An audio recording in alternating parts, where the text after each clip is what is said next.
Ona Mungu Baba, mbele yako niko Bwana.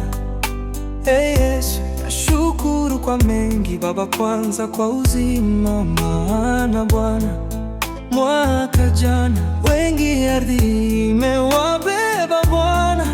Mungu niko mzima, sio mimi ni mwema kwako Bwana, ila ni neema na fadhili zako tu Mungu wangu.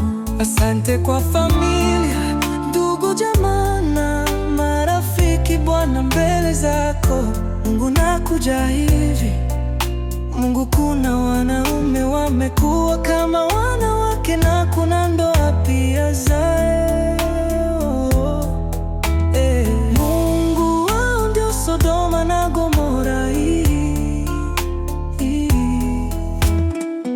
Mungu na wao wako huru kama ndoa zingine Bwana, unajua.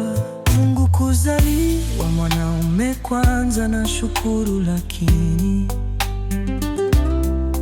Mungu wengi wao tunakufa mapema Bwana, tuwaze ndugu,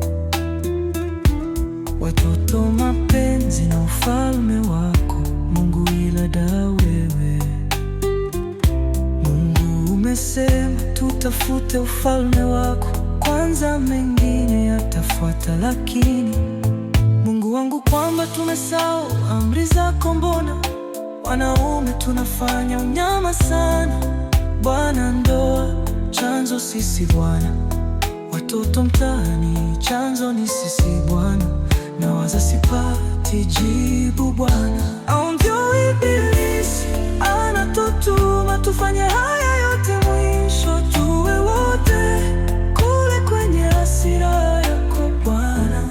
Kingine Bwana, mbona tuna huruma sana Bwana, kule Bwana utasikia mtoto kabakwa na pale albino ameuawa, na kule bibi kizee ameuawa kisa uchawi, kwamba wanaume ndio wajibu wetu, lakini sio kweli. Wewe wanaume ni mmoja tu aliyetembea juu ya maji na kubadili maji kuwa divai na kubeba dhambi zote na kuzizi